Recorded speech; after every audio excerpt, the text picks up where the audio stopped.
a CRG series in the Corona times. 6 lectures on migrants and refugees. In collaboration with Rosa Luxemburg Stiftung, South Asia, and Institute for Human Sciences, Vienna.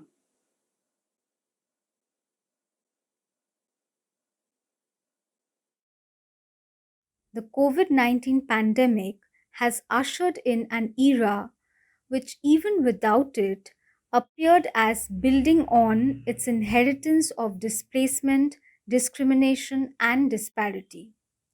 Yet, ours is also an era which inherited the idea that empathy isn't alien to law, politics, or to any field of knowledge or activity.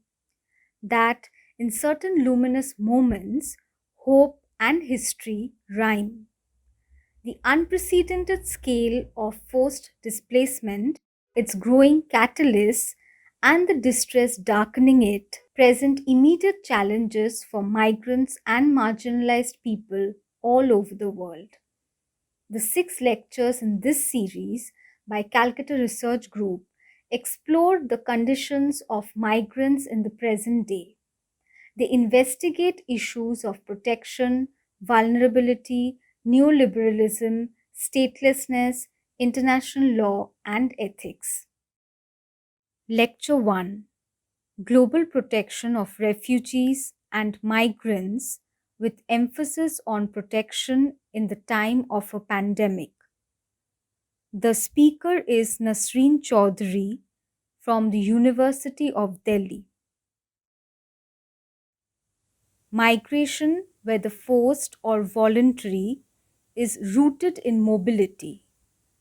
Pandemic induced lockdowns and border closures have created a politics of mobility which has revealed the protection offered by the state despite being obligatory as performative. This performative protection, premised on a differentiation of individuals as dispensable and indispensable, fails to reach migrants and refugees or address their specific vulnerabilities. The result is the entrenchment of exclusion, inequality, and the divide between citizen and non citizen. Let me just begin by welcoming everyone for this lecture. The title of my lecture is Pandemic Protection and Politics of Mobility and Immobility.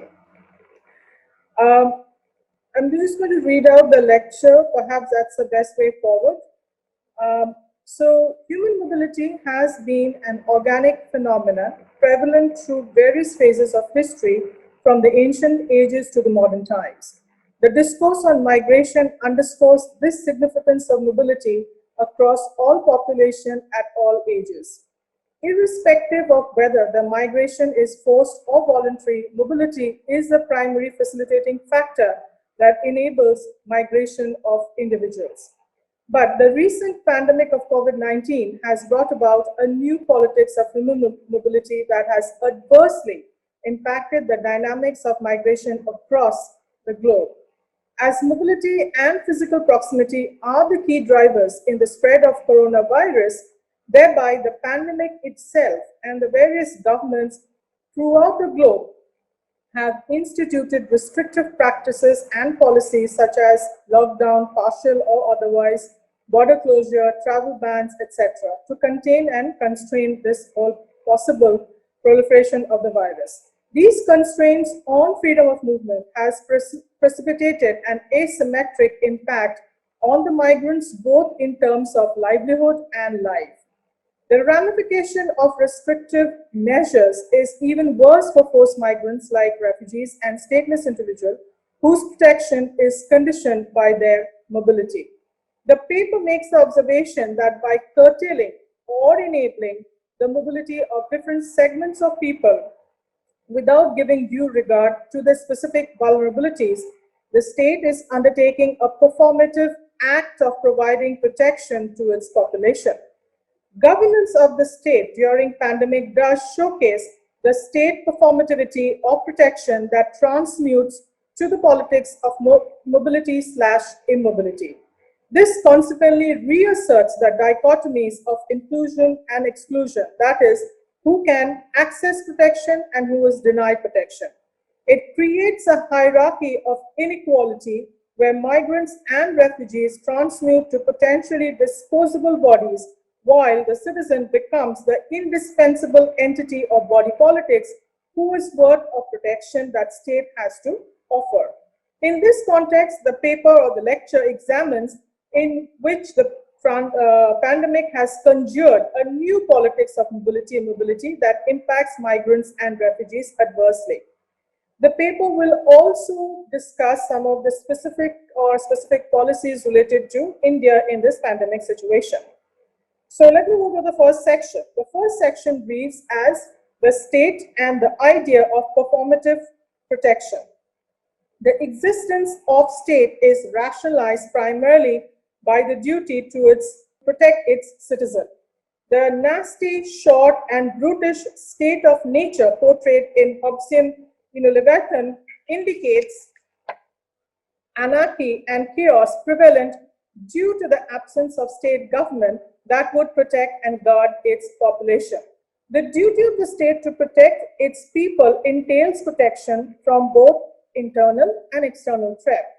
While every other state tries to fortify its borders, implements stringent border surveillance measures, augments its military capacity by spending billions under the justification of protecting its population from war and other external threats, the protection within the country is largely reduced to the notion of effective governance and implementation of rule of law. A threat like COVID endemic kind of necessitates an effective measure, including dissemination of information on disease, access to effective testing, diagnosis techniques along the affordable treatment that assures timely recovery from the perspective of prioritizing public health. But it also entails a state ensuring the non-discriminatory nature of protection to all its citizens without covertly differentiating them as citizens who are worthy of protection and citizens who are rather, not so worthy of it. The implementation of this performative protection of state precipitates a politics of mobility. That in turn creates an inherent hierarchy of people that reaffirms the state dichotomy of inclusion and exclusion. The constitution of modern states, such as the Indian Constitution itself, embodies the notion of protection through various fundamental rights. Inspired by the American Constitution and many others, the Indian Constitution has included the most specific, such as equal protection of law clause, that is to be understood as states' liability to give similar protection to all. Though per se it does not translate to formal right to protection, it implies the need to maintain the idea that there should be impartial equality in the event of state choosing to provide protection to its citizen.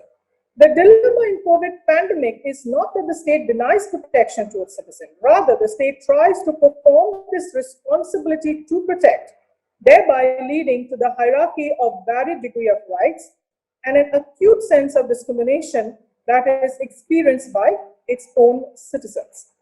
Austin, in his work, How to Do Things with Words, considers performative utterances as those which by themselves do not explain or testify anything, but merely enacts what it intends to describe. Performative acts, though do not specifically mean much in itself when compared to what it tries to enact, it can be or it can have varied outcome. Butler has built on this notion of performativity for explaining gender as a performative construct in constituting the identity it is purported to be.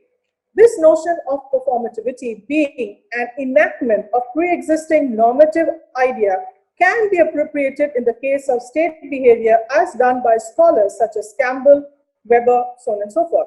In performative states, Weber contours, or rather he is countering the notion of sovereignty as an ontological reality and instead postulates the state that conjures legitimacy through performativity of sovereignty. Taking this notion of state identity being shaped by the constitutive action it performs The paper suggests that performativity of state can be seen in the way it enacts the responsibility to protect its population. State legitimizes the reciprocal obligation between the sovereign and the state by performing the responsibility to protect its citizen in return for their allegiances towards the state. This enactment of responsibility to protect is implemented as unequal measures adopted by the state towards various groups in its attempt to contain the pandemic. The state performativity of protection adopted through gradational practices towards various groups constitutes a politics of mobility/immobility that showcases a pattern of protection that is distorted along the fault lines of the society. So moving to the next section, mobility, migration, and refugee protection. Now, increased mobility of individual across border is not just a phenomenon that can be reduced to its geographical understanding. Along with individual, it simultaneously entails the mobilization of discourses linked to comparatively static constructs such as state, territories, and boundaries. The transnational mobility of individuals across borders complicated the linear understanding between people and the territories they occupy, thereby generating fear and insecurity among nation states on the impact of such mobility. The drive to control migration has resulted in a gamut of measures adopted by states which go beyond the traditional border control strategies and increase surveillance practices, which Figure refers as disciplining of transnational human mobility.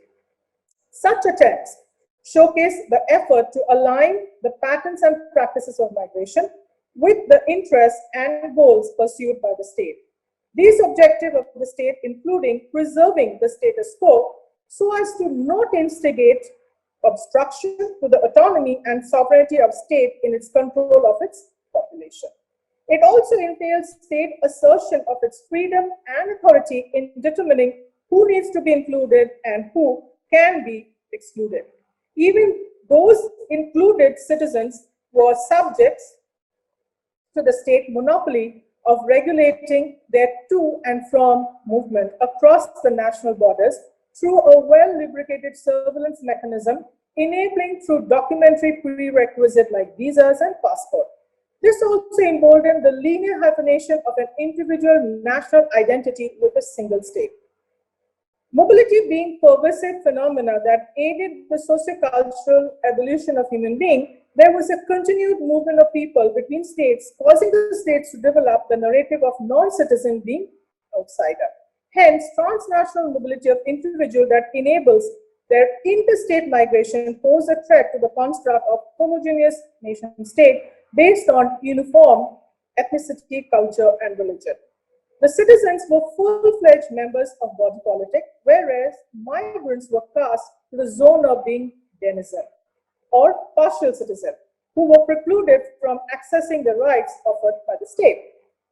More than often, the welfare of the migrant in the host state was juxtaposed with the safeguarding of rights and privileges of the citizen. In Foucauldian term, this instituted governability that involves the biopolitical control of migrant bodies so as to secure the well-being of citizens.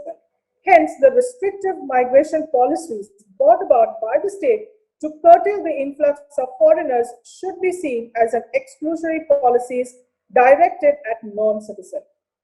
Now, a whole bunch of scholars such as Brubaker, Hammer, and Gregor postulate that states' organized control and regulation over access, stay, employment, and return of migrants constitute the government of migration that can be reduced to what Market also refers as struggle over membership. It is in this context that the onset of COVID pandemic causes additional complexities.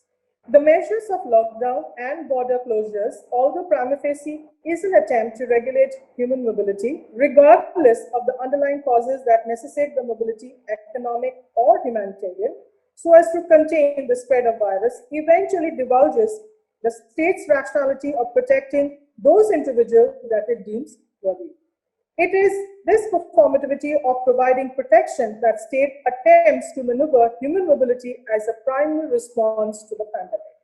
This reflects Foucault's observation that controlling mobility is an attempt to preserve the national order of things, as Malki would say, where states reasserts its sovereignty in not just determining who can enter and who cannot, but also in mandating who qualifies for the protection of the state by the same logic.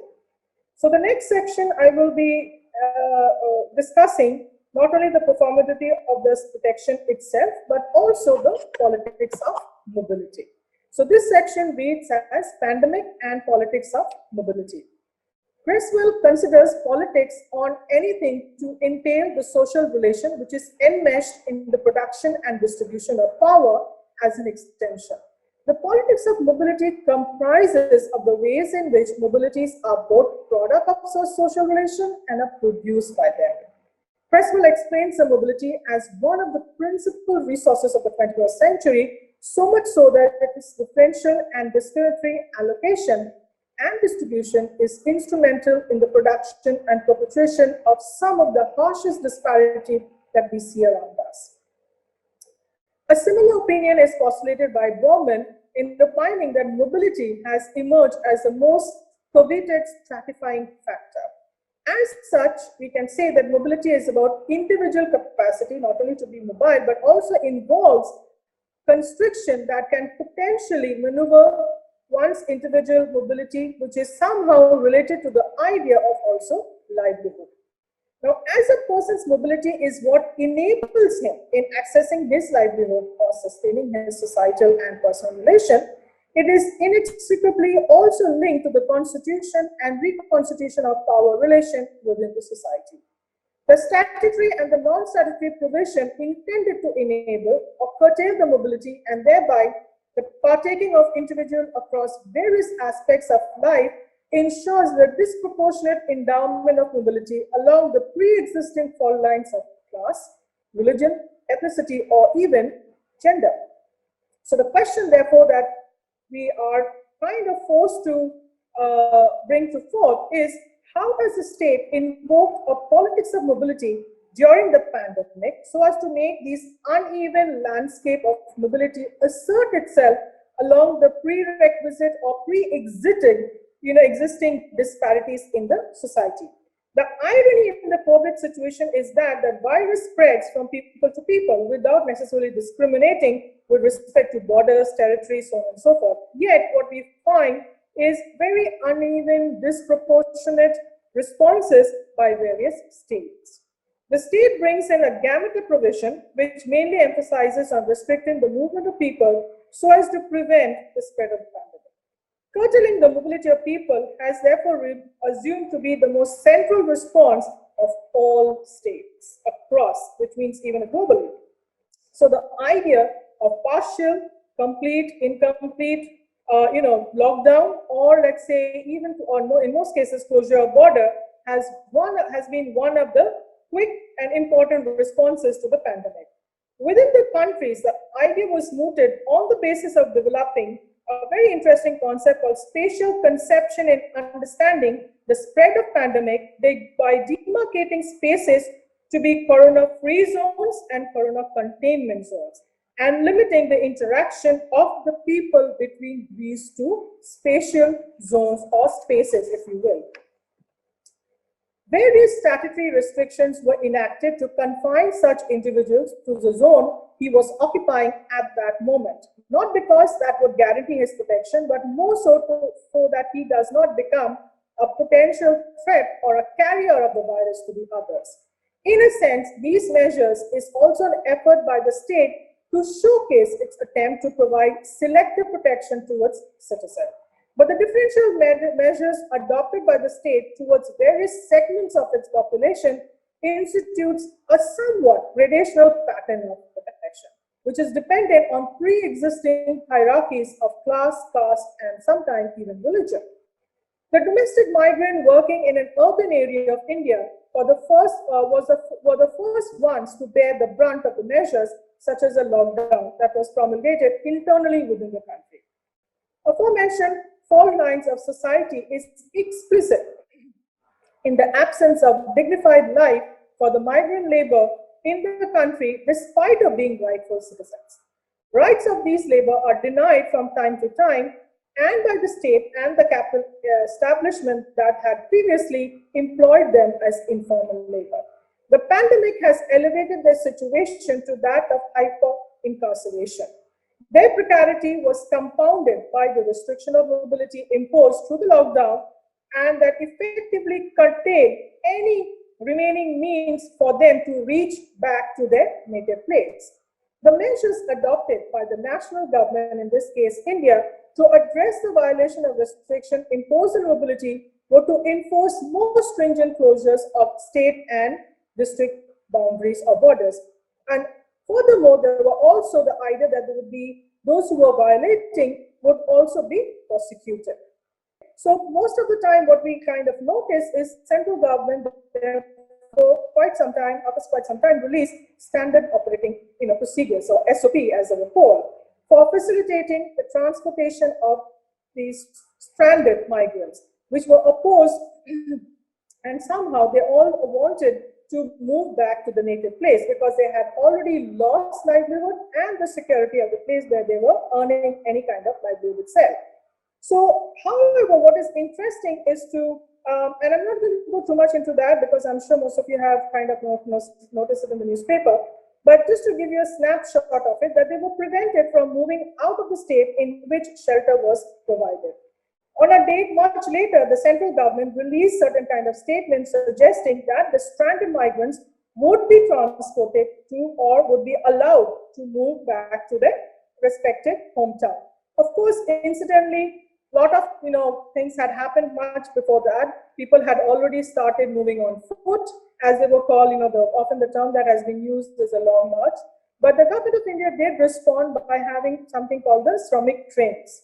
So the government response was on the lines of what one would say, firefighting a situation that, according to them, had emerged due to the spread of misinformation and rumors, which somehow had created or compounded the vulnerability from the pandemic and the larger systemic exclusion that had pushed the migrants to the margins.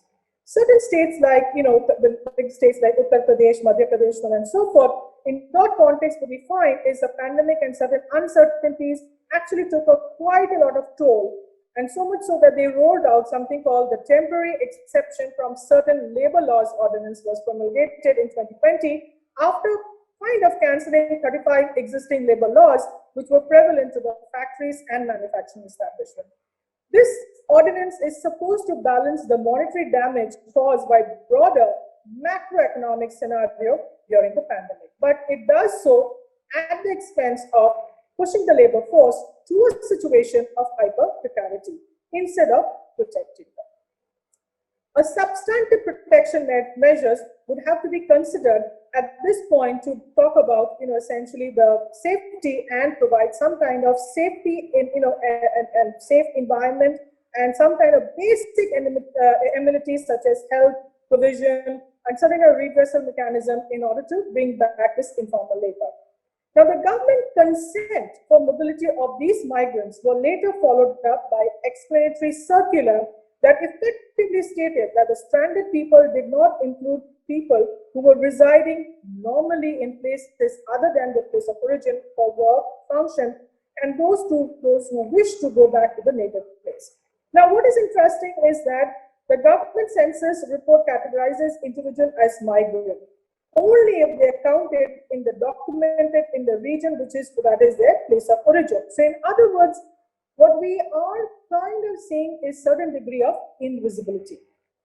In order to qualify to be listed in the census in the place of different, place which is other than the place of origin, the individual has to be residing in that location for 6 months. So these kind of categorization seem to discount or leave aside certain or significant number of temporary, seasonal, circular migrants in the country that essentially occupy the lion's share of informal workforce in the urban and the semi-urban area of the country.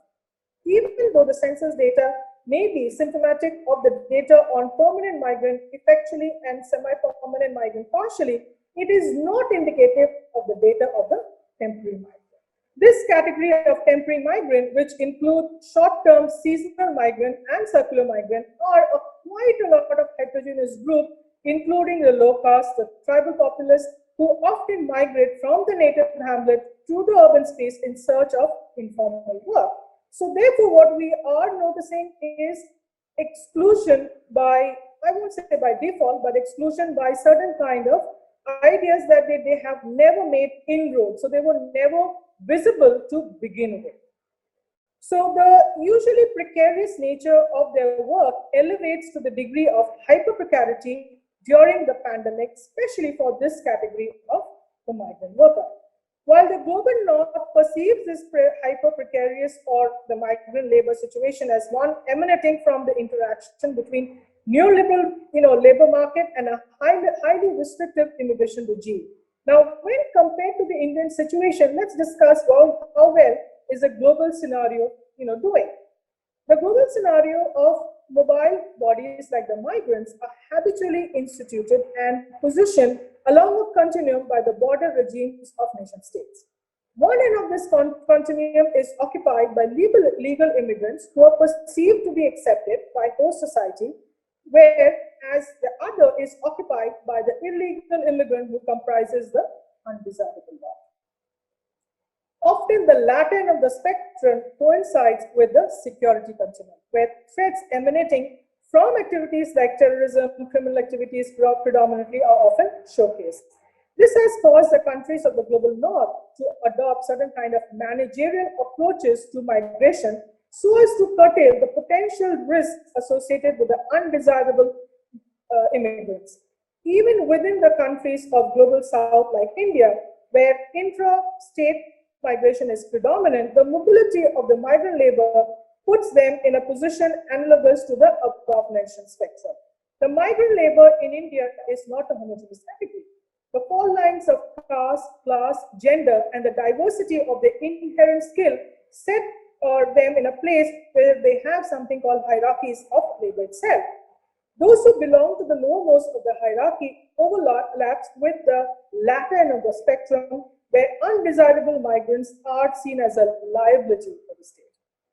While government makes a distinction on the vulnerability of the migrant labor during the pandemic by differentiating them and addressing them as stranded due to the lockdown provision, it simultaneously implies the existence of a category of migrants who are not equally stranded. In other words, when you differentiate between stranded and not stranded, it is basically suggesting the economic bracket they essentially fall back on and what kind of socioeconomic leverage that most of these migrants have.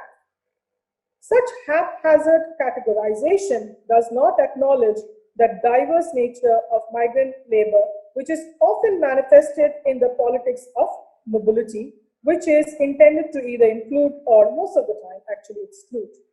Apart from the citizens within the territory, the gradation of individual to bodies in which some deserve protection more than others has also imparted vulnerable individuals, those who seek to enter the borders of the state seeking asylum. Effectively, the pandemic has imposed severe restriction on the ability of the people to avail protection of the state in both ways. That is, for citizens in terms of limited protection through restricted access to rights, privileges, and services provided by the state within its territory, and for the vulnerable non-citizen like refugees, stateless individual, these manifest as restriction on humanitarian protection as they seek to attain on crossing the border and attaining or rather seeking to enter the state.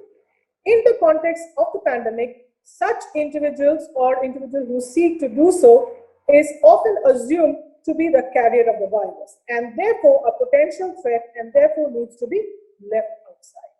The sovereign authority of the state to shut and secure borders so as to enable only regulated and restricted entry of individuals during a pandemic is seen as a justifiable means to ensure the health and the well-being of the population.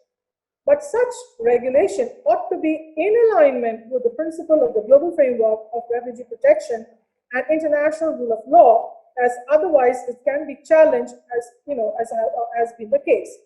Now, what is interesting is the closure of the borders during the extraordinary situation of the pandemic has not only jeopardized the very existence of the population of the state itself, But somehow it has found some kind of justification in accordance to the clause called public emergency of Article 4 of International Covenant on Civil and Political Rights and exceptional circumstances under Article 9 of the 1951 Refugee Convention. But such regulations are not supposed to be implemented in a blanket form on individuals who are kind of crossing borders because of certain kind of issues which is beyond their control or beyond their social context also. So for countries like India, which are not party to the convention, there's a reason for that, but nonetheless what we find is such states are often kind of falling into this idea of violation of the principle of non-refoulement. The humanitarian protection offered by the state to these refugees are often done in collaboration with the International Humanitarian Organization or done independently by agencies like UNHCR by virtue of their unique mandate for which access of this organization to these vulnerable populace is instrumental. The limitation imposed on the mobility of the various humanitarian agencies and the organization will also be in contradiction to the norms of international rule of law and also the provisions recently adopted, that is the Global Compact of Refugees.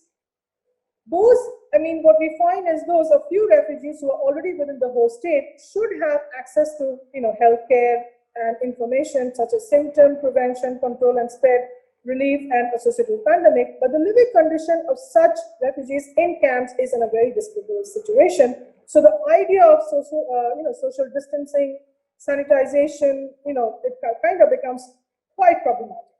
So this is one of the aspects that we need to perhaps have a longer discussion, that without necessary water and sanitation facility, the COVID precautionary dictum of frequent hand washing has become nearly impossible in a scenario where refugees are living in very close space within camps.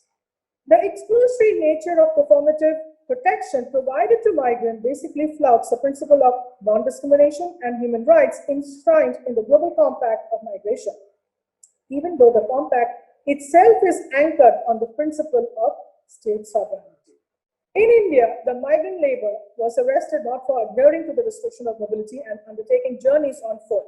On international level, such arrests and arbitrary detentions are also in violation of the 13th principle of the GCM, the Global Compact of Migration, which mandates that the states to seek non-custodial alternative to detention, and thereby explicitly indicating the aversion for usage of detention on migrants.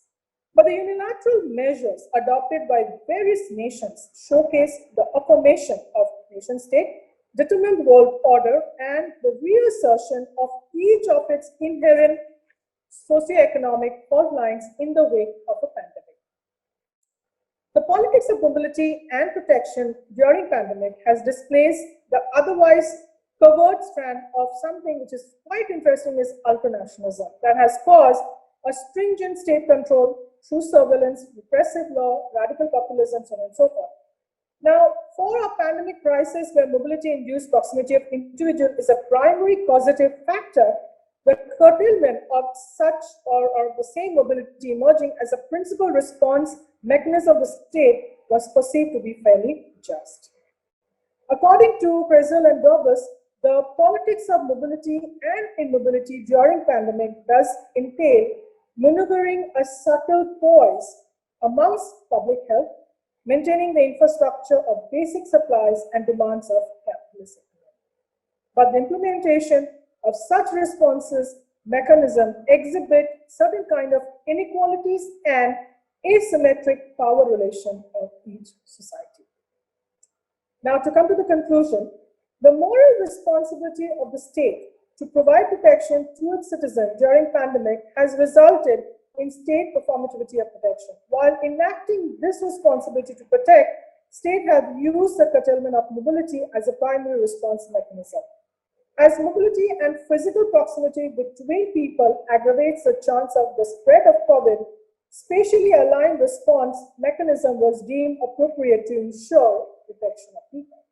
These restrictions on mobility like lockdowns, border closure, does not, however, effectively protect the vulnerable migrants or refugees from the wrath of the disease. Rather, it only ensures that they do not become potential carriers who threaten the health of others.